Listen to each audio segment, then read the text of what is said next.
ఈ సంఘటన జరిగినటువంటి విషయం తెలిసిన మరుక్షణం నుంచే అందరి మంత్రులతో మాట్లాడుతూ సంబంధిత అధికారులతో మాట్లాడుతూ ఆసుపత్రులతో మాట్లాడుతూ కావాల్సినటువంటి నివారణ చర్యల కోసం తీసుకోవాల్సినటువంటి చర్యల కోసం కాన్స్టాంట్గా మానిటర్ చేస్తూ ఉన్నారు.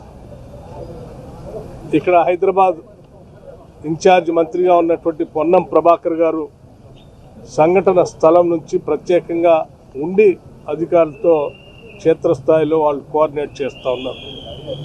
వైద్య ఆరోగ్య శాఖ మార్చులు శ్రీ దామోదర్ రాజనరసింహ గారు ఉదయం నుంచి ఇక్కడే హాస్పిటల్లో ఉండి క్షతగాత్రులకు జరిగినటువంటి సంఘటనపైన విచారం వ్యక్తపరుస్తూనే వాళ్ళకు కావాల్సినటువంటి అన్నీ కూడా దగ్గరుండి పర్యవేక్షణ చేస్తూ ఏర్పాటు చూస్తూ ఉన్నారు.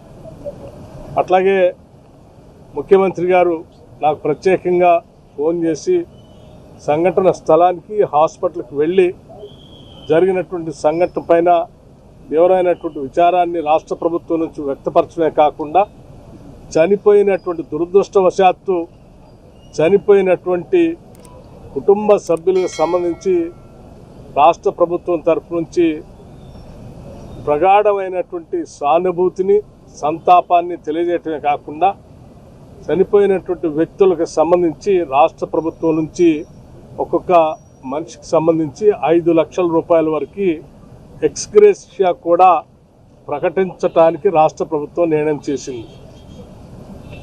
సరే, వారి జీవితాలలో తిరిగి తీసుకొని రాలేము, కానీ సాధ్యమైనంత వరకు ఆ కుటుంబానికి ఎంతో కొంత వెసులుబాటు కల్పించడానికి ఈ 5 లక్షల రూపాయల ఎక్స్గ్రేషియా ఒక ఆర్థిక సహాయాన్ని ప్రభుత్వ పరంగా ప్రకటించడం జరిగిందని మీ ద్వారా తెలియజేస్తూ ఉన్నాను.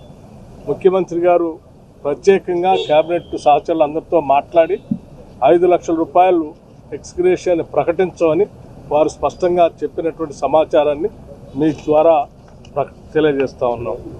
అంబులెన్స్ వచ్చినాక ఆక్సిజన్ మాస్క్ లేకపోతే ఫైర్ యాక్సిడెంట్ అయిన కాడికి ఏం లాభం? వాళ్ళ బాధ అంతా ఏంటంటే 17 మంది చిన్న పిల్లలు 8 మంది పోయినారు. ఇంతకంటే అన్యాయం ఉంటుందా సార్? దయచేసి ఇంతకంటే దుర్దినం మా జీవితంలో లేదని వాళ్ళు చెప్తున్నారు. మేము కూడా ప్రభుత్వాన్ని ఒకటే కోరుతున్నాం, చచ్చిపోయినాక కాంపెన్సేషన్ ఒక 5 లక్షలు ఏదో ఇచ్చి చేతులు దులుపుకున్నాడు కాదు, భవిష్యత్తులో ఇంకెవరు చావకుండా చూడండి. భవిష్యత్తులో ఎవరికి ఇట్లాంటి దుర్మార్గమైన పరిస్థితి, ఇంత ఘోరమైన పరిస్థితి రాకుండా చూడండి. దయచేసి మీరు చేస్తున్నారు కొన్ని పనులు, ఇంకా మంచి పనులు చేయండి. అందాల పోటీలని వాటి మీద పెట్టిన శ్రద్ధ దీని మీద కూడా పెట్టండి. వాటి మీద పెట్టే ఖర్చు ఇక్కడ కూడా పెట్టండి.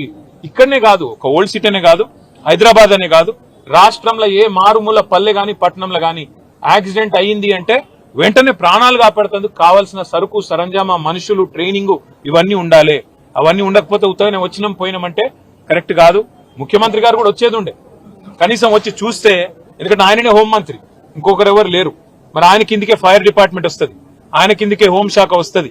ఆయన వస్తే అధికారులు కూడా అప్రమత్తంగా ఉంటారు, అధికారులు కూడా చేస్తారు. వాళ్ళు తనలాడేది వాళ్ళు తనలాడుతున్నారు. పోలీసు వాళ్ళు, మున్సిపల్ అధికారులు వాళ్ళు పాపం చేసే కాడికి చేస్తున్నారు. మరి వాళ్ళకి ఇచ్చిన కాంపెన్సేషన్ కూడా కరెక్ట్ కాదు.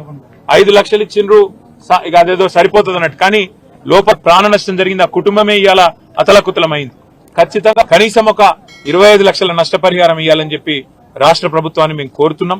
కేవలం ఇది మళ్ళా జరగద్దు, ఇంకెవరికి జరగద్దు, ఈ కడుపు కోత ఇంకెవరికి మిగలొద్దు అని మాత్రమే ప్రభుత్వానికి మేము విజ్ఞప్తి చేస్తూ